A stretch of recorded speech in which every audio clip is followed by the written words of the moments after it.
Welcome to the third episode of the Es Una Final podcast. Today, we're three people joining on the podcast. We'll speak about a lot of things about Real Madrid and Spanish football in general. Among usual hosts, I have Charlie with me, and I have Michael from Spanish Football Analytics in Twitter. Michael, welcome to the show, and also Charlie, welcome to the show. Thank you. It's a pleasure to be on here. Pleasure to have you here. And I say that both like on behalf of myself and Charlie. We're really glad you're here. I love your work on Twitter. It's really good to see so many people doing such good work on Spanish football. And I think you also focus on the Segunda Division as well, which I think there's plenty of good football happening there, but not many people really pay much attention to it. But they definitely should, I believe. We'll talk about a lot of things today. I'll get straight into the big elephant in the room, that is Florentino Perez. I think there was a tweet out yesterday that the entire saga over his leaks is officially over, which was relieving to see from a Real Madrid fan's perspective. So I will not dwell on that much. I'll just take brief notes from both of you. But full disclosure, I am on that bandwagon who thinks that this is a big deal. Real Madrid is not in a good place right now, and this in no way does help the club. This does not help the club. It doesn't paint a good picture for the club. It makes the club look bad. It makes Florentino Perez look bad, and it makes Real Madrid legends look bad. So there is another narrative that this is not really a big deal. This is old news from 2006, and a lot of the players and all of the people regarding this actually knew about this from a long time ago. But regardless of that, what has been happening with Real Madrid recently, I'm one of those people who thinks that this is a big deal and this is not good. Before going to Michael, I'll go to Charlie. Charlie, what are your thoughts on Florentino's leaks? Well, as a Madrid fan myself, it's really tough to see how he's talked about all of these absolute legends and players that I myself have loved watching and have had an emotional connection to. It's tough to see him say horrible things about these people that I have idolized my entire life. So that's absolutely great. I am of the opinion that Perez is probably the best person who runs a football club in the entire world. While I do not agree with pretty much any of his personal views, I hated the Super League. I hate pretty much everything that's ever come out of his mouth. But he runs the club very well. I do want him out. Both based on the Super League and based on these things that he said. I think that Madrid needs to take a new route and get him out because we've kind of set up this way of life in Madrid where no one is bigger than the club. That's why they don't offer contracts to people over 32 or so, more than 2 years. They want to get people out. They don't idolize people more than they should be. And this going back to 2006 and things like that, that's going exactly against what Madrid has always stood for. Whether or not I agree with it or not, I don't. But I just think that now, after all this stuff that's come out with Perez, everything he said, I think he needs to go, which he's obviously not going to go, but that is my call to him. Please leave. Please leave. You like bonusing our club. Yes. I think he has overstayed his welcome by a huge margin. And yes, he did certain things for the club in the past. He probably is still doing something in the background with the finances and stuff. But I think they don't. They're way outweighed by the negative things that he has done recently in the recent years, and that is unacceptable to me. I also don't want his leadership in the club anymore, but like nothing changes about what I want. I don't think he's going anywhere anytime soon.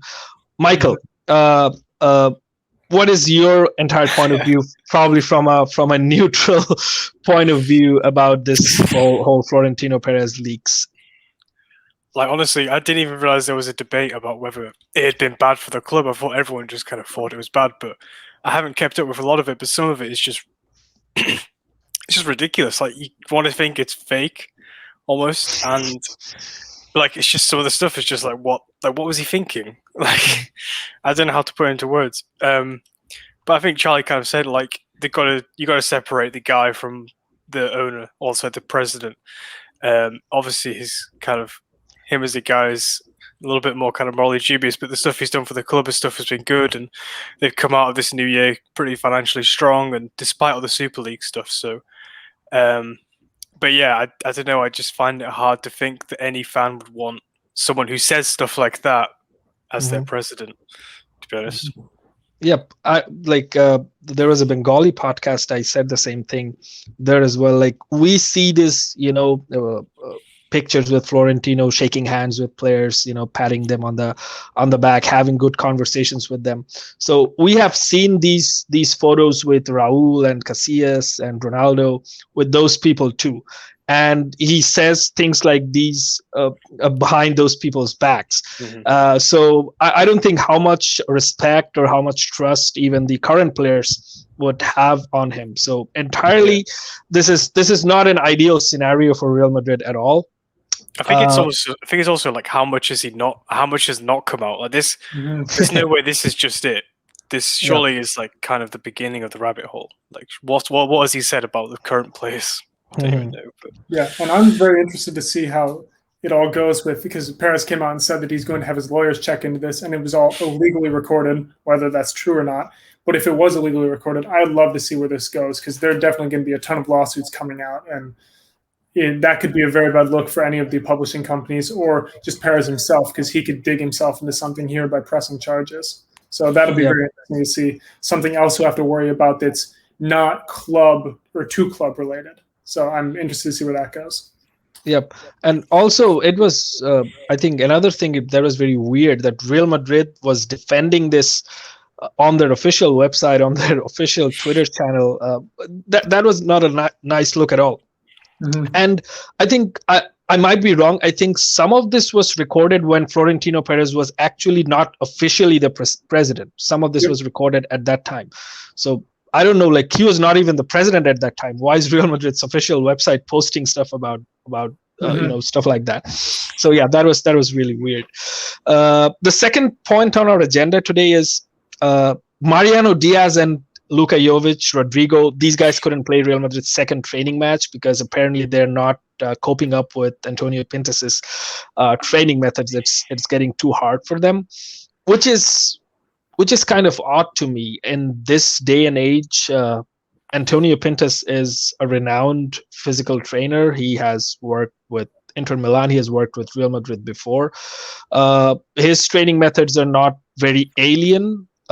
So I don't know why Mariano Diaz and Luka Jovic are not fit for preseason, especially when you see Benzema, pretty much living inside his gym even in vacation. I also read a report which really impressed me that David Alaba has actually hired a physical trainer while he's on vacation, so that when next week he comes to training, he's in full shape. So especially players like Luka Jovic and Mariano who are desperate for minutes in the first team, their physical condition does disappoint me a bit. I'll start with Michael on this one. What do you think about this, Michael? I haven't really looked into it too much, but I think without wanting to go back to Eden Hazard, but it kind of feels like there's kind of a good parallel there. Jovic came last summer and he hasn't really ever kind of got into the team really, but yeah, I think there's definitely something in the fact that so three of them, they aren't match fit, which is pretty, like, they obviously, I don't think Mariano was on international duty. Jovic, I'm not sure about international duty, but they haven't had a Euros to worry about. They should have kind of been up for the fitness, basically. And it'd be quite interesting to see how this goes out in terms of over the next season, see how long the season is. Obviously, of course, the last season was so heavily congested. Will we have another Chelsea where you get to the final 10 minutes and Real Madrid just look dead? Hopefully, for the sake of Spanish football and you guys, that doesn't happen. So maybe, it's going to be a lot of work, but hopefully they can sort something. Yep. Is that a Chelsea thing? I thought that was a Real Madrid thing, like being dead for the last 10 minutes. Sorry. I meant like when we got to the Chelsea game. Oh, okay. Oh, all right. And it got to 60 minutes, and Real Madrid they're just so dead. Like they just can't keep up. They can't keep up with Werner. They can't keep up with Havertz. Obviously, that was kind of preconditioned by Ramos just being dead himself. but there's definitely something in that, and you could even draw this to Atletico as well, maybe not, but in terms of, how will Real Madrid keep up with the kind of changing pace, I guess, of European football? Hopefully, Pintos can do something. All right, Charlie, your thoughts on this?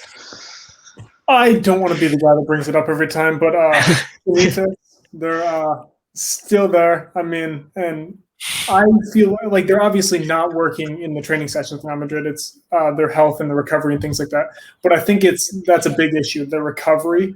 And I think they might have gotten into a bad lull after last season where either their recovery post-match and post-training was just off and didn't help the players. And they've got into a physical shape that's not proper fitness. And I think that could just be coming to fold here. And we're just seeing that. And now Pintus and Sanitas' recovery methods will clash a bit.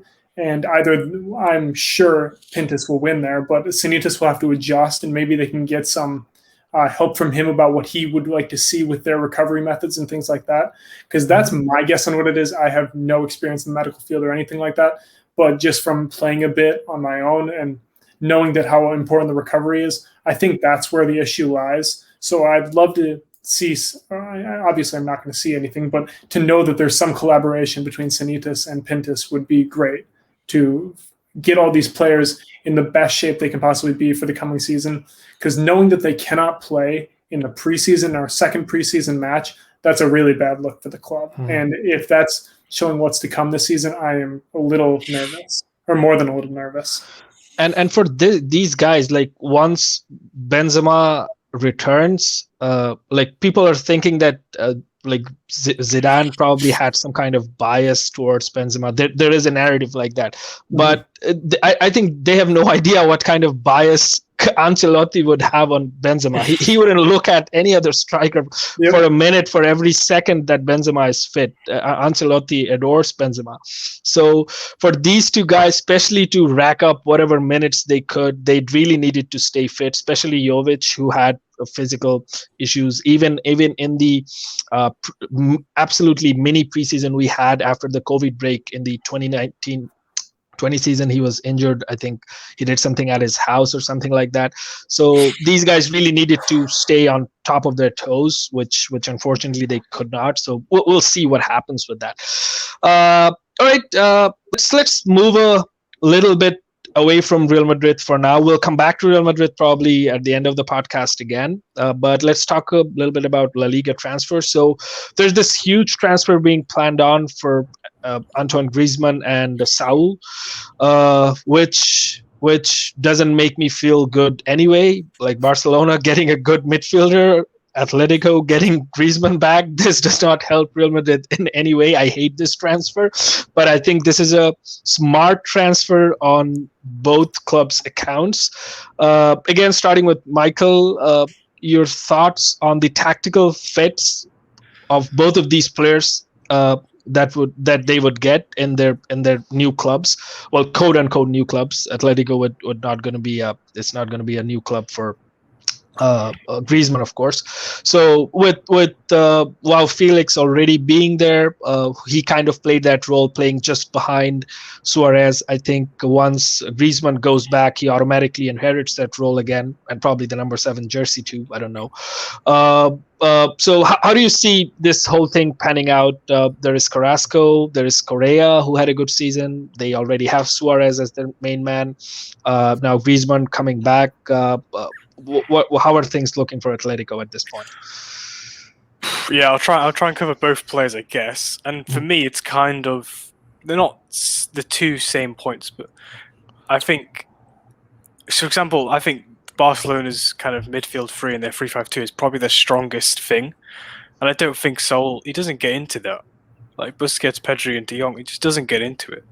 So what, do you move De Jong deeper into the back three to get Saul in, who is someone who, of his last 2 seasons, you wouldn't want to move De Jong out of position to get him in. So I think that's an interesting dynamic.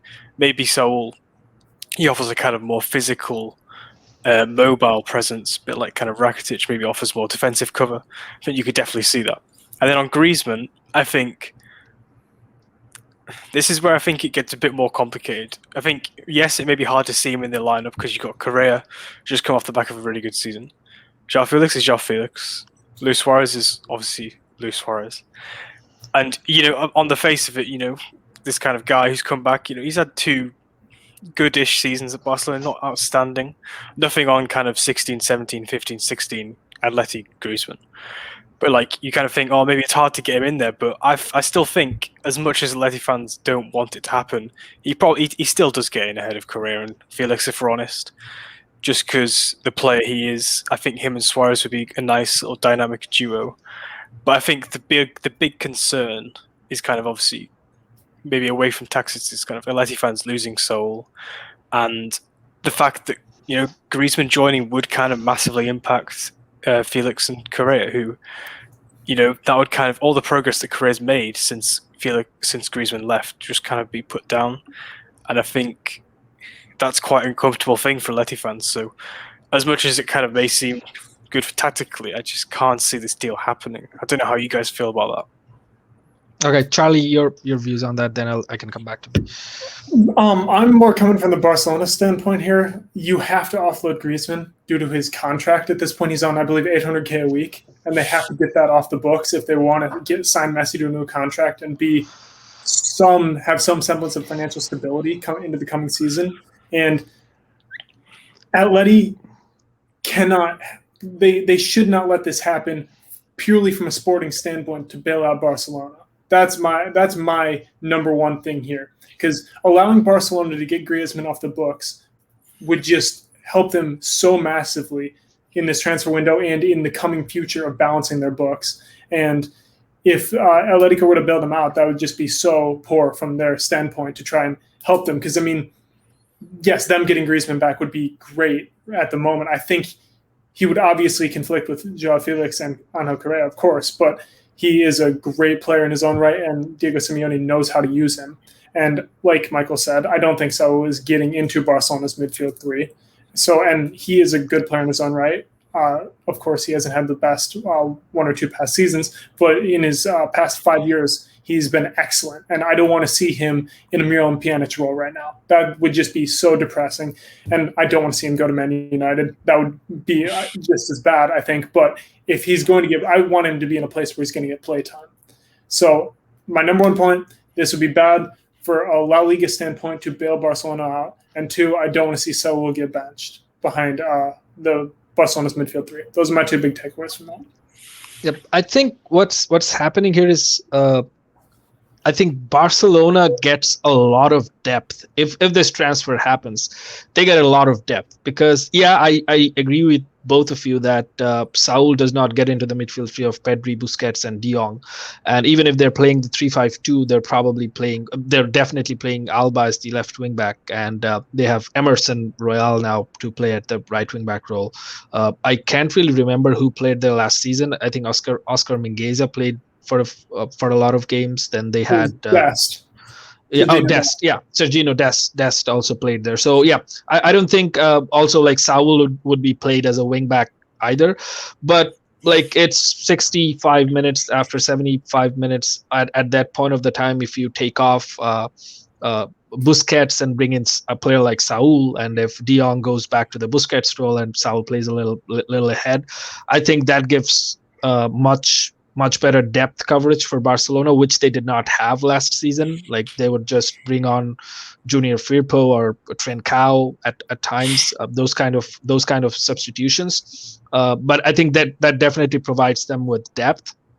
But I think the point that Atletico fans have with Griezmann that you left the club, now you're coming back, you're not welcome. I think that goes out of the window after he scores a couple of goals, because Simeone still adores Griezmann, and he has that power over the fans that he can really rally them behind anyone.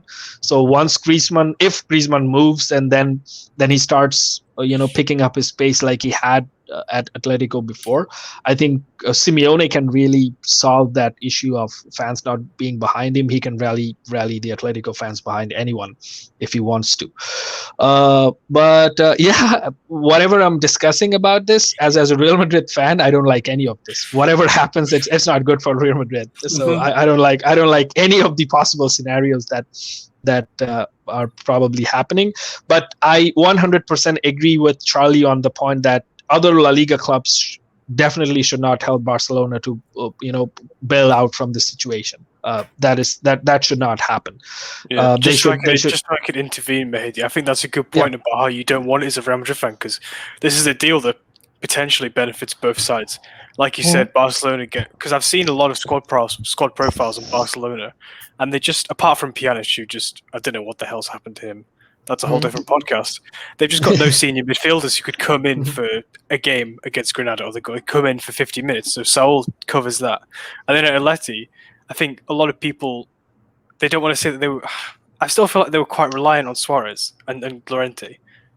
Obviously take them out. It's quite a big statement, but they're not going to be as good. But Griezmann definitely does improve that side. So, I think if you're a Real Madrid fan, you just don't want this to happen at all. And of course, you bail out Barcelona and all the stuff that comes with that. Yep, definitely. We'll talk about some. All right, so let's move away from the La Liga big three for a bit. This time I'll start with Charlie. Charlie, there are a lot of good La Liga players that got relegated last season, unfortunately, and there is an opportunity of potential opportunities chances to bring them back to La Liga again. Could you tell us a little bit about some of such players who were relegated last season and probably can come back to La Liga and create an impact for a lot of teams? Yeah. So, in my opinion, the best player to get relegated from La Liga this year has already been picked up by Osasuna. I think Kike Garcia is probably your go-to pick. He was Eibar's top scorer, and Osasuna did a fantastic job to pick him up early and get his signature, get him in on a free transfer. They also got Ante Budimir, who is just coming up from Mallorca, and he scored 11 goals in 30 games last year, and Kike Garcia scored 12 goals. So they just added 23 goals to their lineup. And Budimir came in for €8 million. So €8 million and a free transfer. They just brought in 23 goals to their squad. That's impeccable business from Osasuna. I look forward to seeing how they play next year with combining those two up top with Shimi Avila. I cannot wait to see how they do.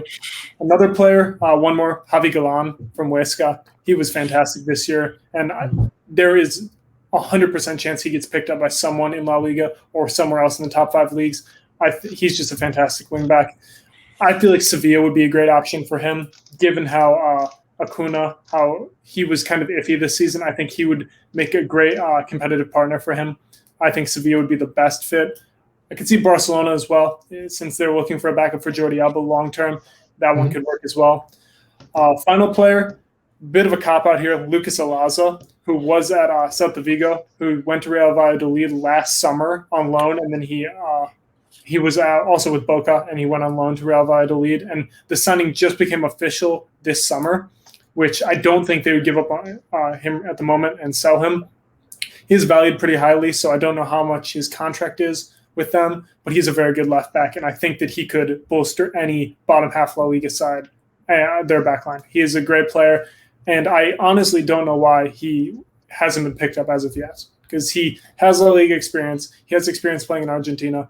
It seems like a pretty go-to, and since every La Liga player has a automatic buyout clause, I would assume his is below €5 million, given that he was signed by Real Valladolid for €2.2 million.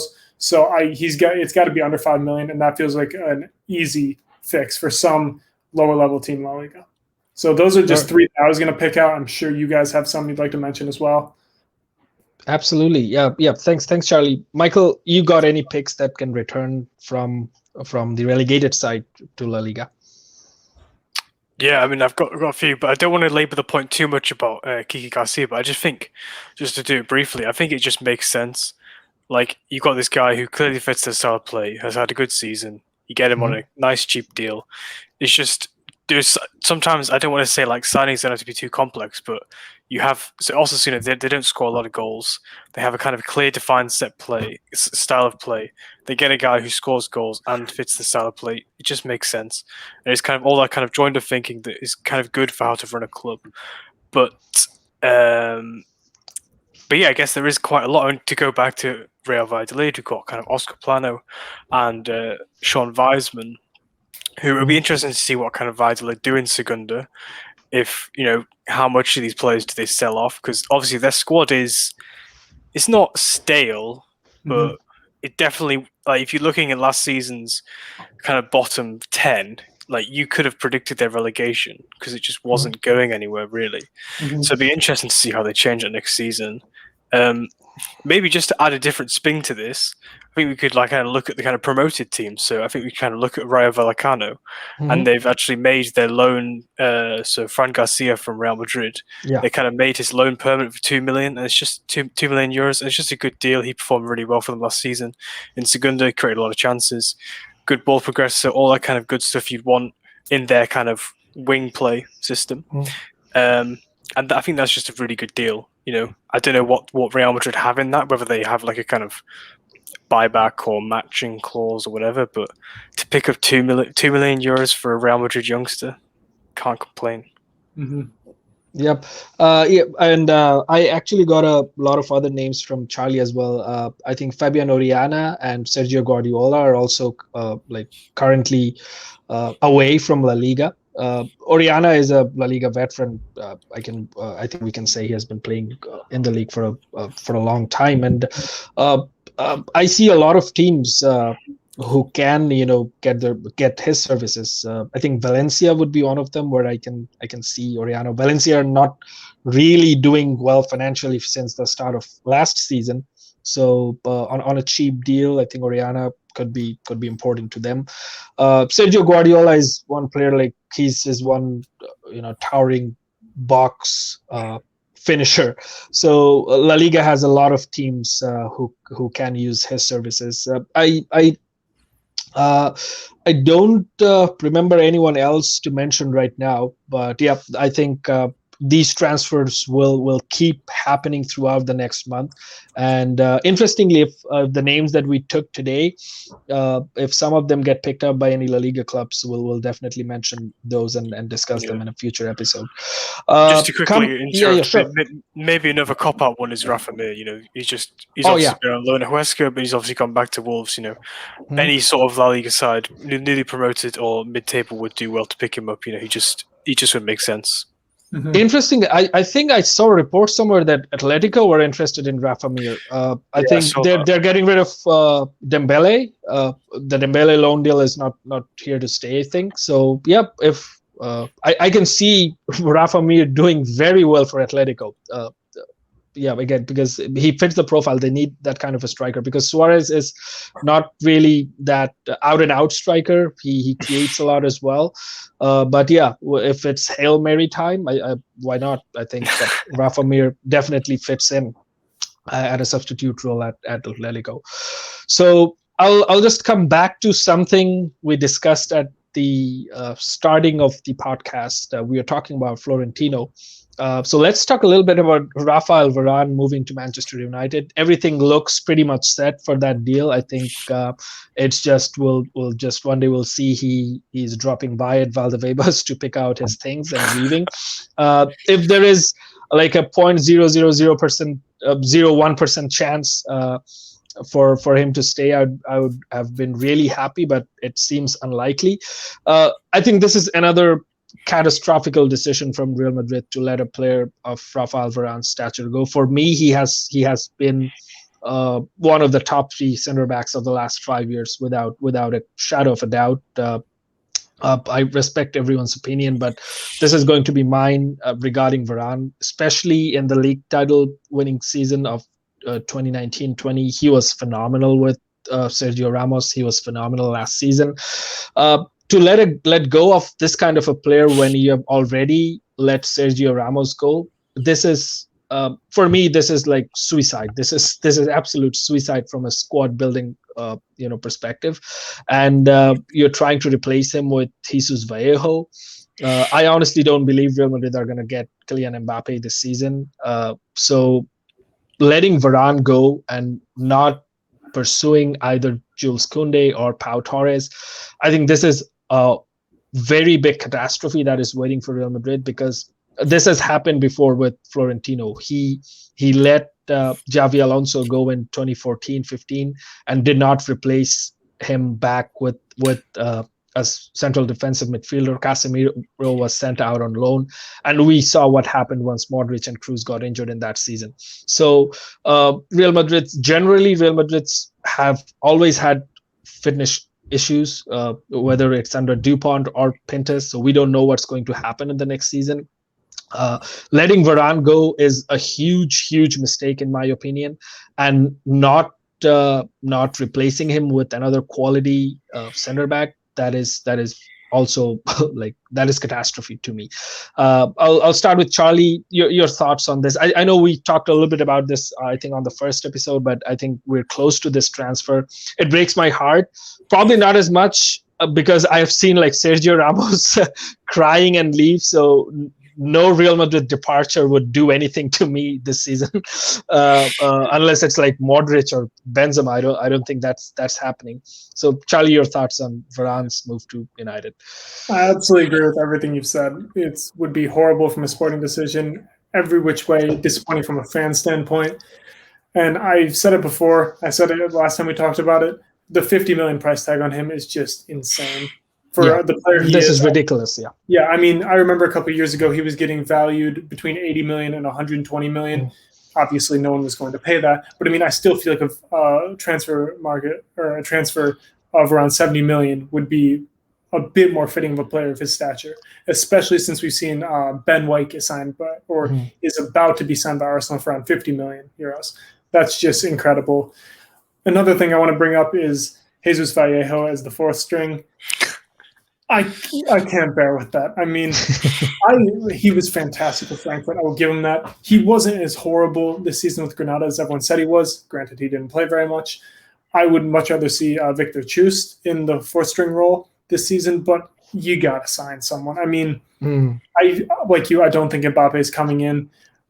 You got to bring in another center back because, I mean, when it really gets down to crunch time, we're going to need as many center backs as possible. And while I do trust Nacho, well, I have no idea if Ferland Mendy will end up playing center back. I've seen rumors about that. I don't know if I trust it because I don't think he's going to play in a center back in a two-man central defense. I could see him. What about Casemiro, surely? Casemiro dropping back. I'm joking. See that too. Yeah, I've seen that. It's all the like, oh, God. No. I just can't believe from a club board decision that they greenlit bringing in Alaba on 12 million a year wages, and they couldn't say, okay, let's allocate this money towards getting Varane a new contract, given that he is willing to step up and be the club's he's one of the club captains already. He's one of the top four. So, I mean, he's obviously willing to be a part of the project. So, I mean, you can allocate that money. If we're saving up for Mbappe right now, that means we have at least some semblance of funds that we could put towards his contract. If he has any bit of willingness to be a part of the project, you can still try and offer him that contract, give him the wages that he deserves, because he's obviously not being paid what he deserves at this point. And you got to try and rectify this mistake, because this is a player that we are not going to want to pass up on. This is something that we will absolutely 100% regret. And finally, on a final note, Maguire and Varane as a back two in a central defense, that scares the crap out of me. That is scary good. They will dominate the Premier League. I don't think United's going to win the title, but that, in my opinion, is the best central defensive pairing in the Premier League if it goes through. Given Varane's pace, Maguire's passing, Varane's recovery speed, those two will be lights out together. They're the perfect pairing.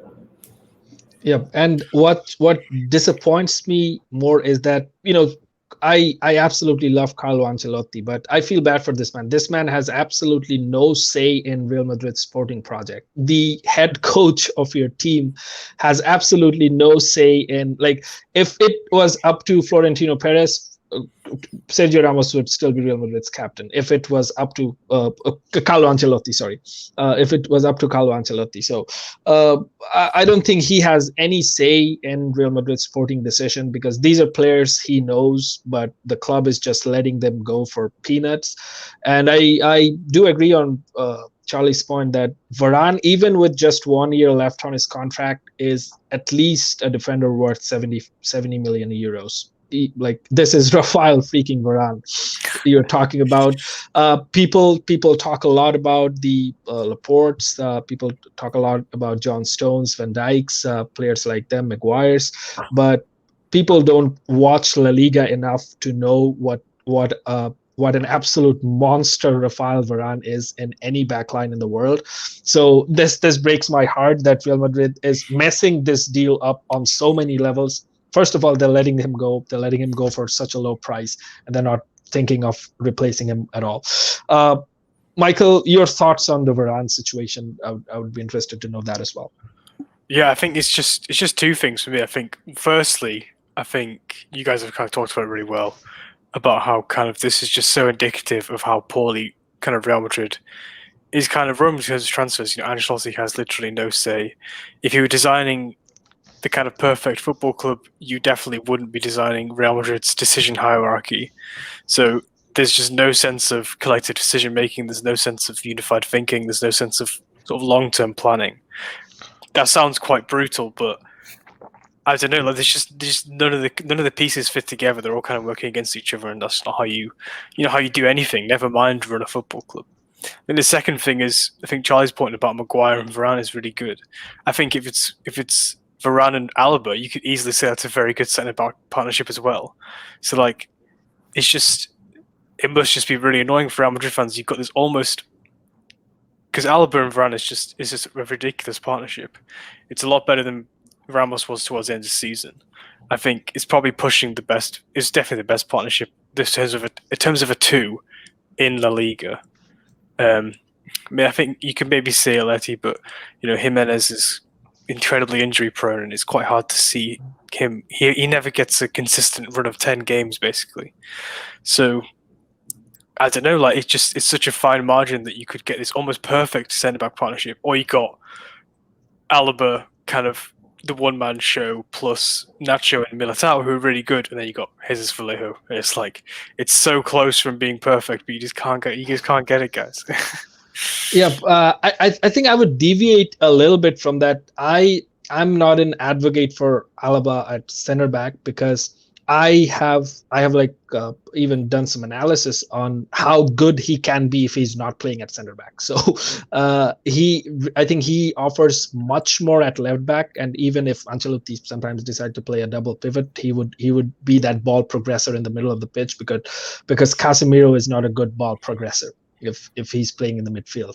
And Alaba is pretty press resistant as well. So I think having him as center back is actually working against your own team, because you're not allowing Alaba to give his best for your team if you're playing him at center back.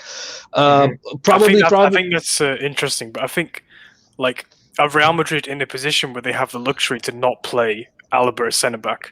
Like, could you go into that Champions League quarter-final with Nacho and Militao, who, bear in mind, have had really good seasons, but even if you're playing in a back three, you'd probably have Alaba as the kind of left centre back as a part of a back three. So so even then, obviously, I completely take your point, Mehedi. It's like, I've seen all the stuff; it's really good.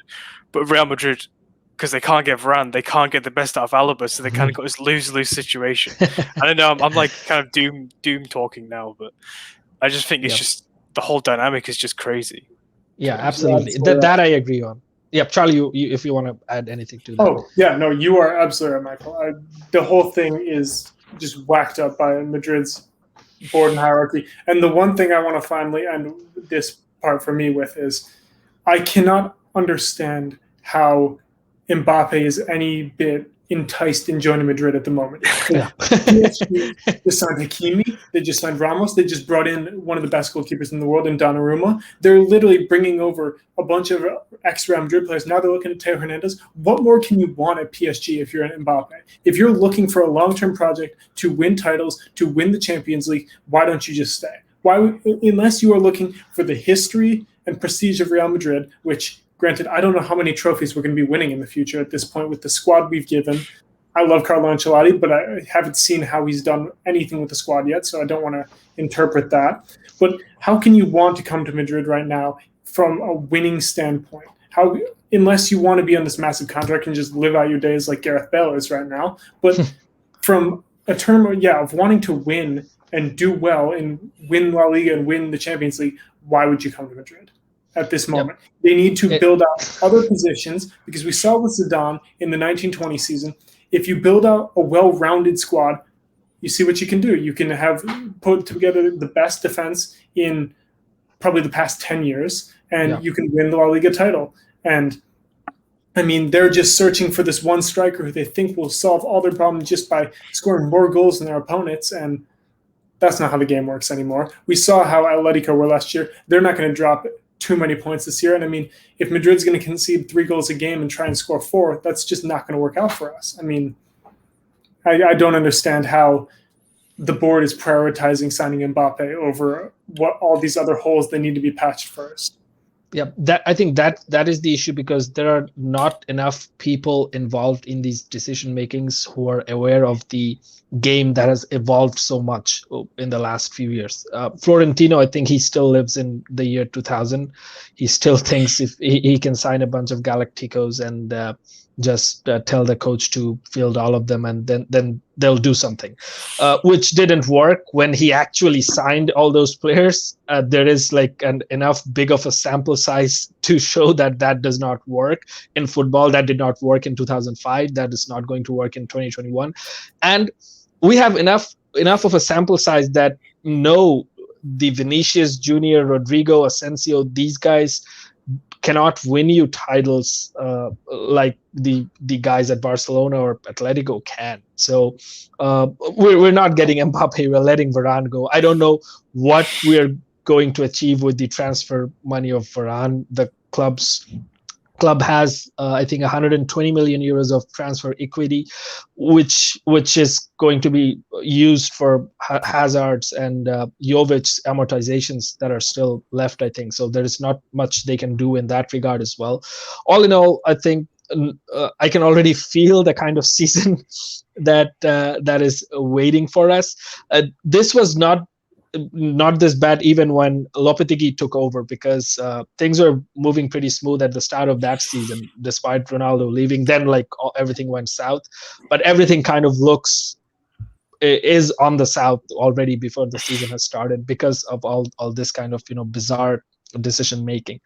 But we'll see. I'll just end on just one small point. I recently wrote an article on Ancelotti, and I looked about some of his tactics in Bayern Munich, Napoli, and Everton, which gives me a small ray of hope is his work at Napoli, because usually you associate Ancelotti with a person who doesn't really change much, who has rigid tactics and also a rigid rotation scheme. He doesn't rotate much.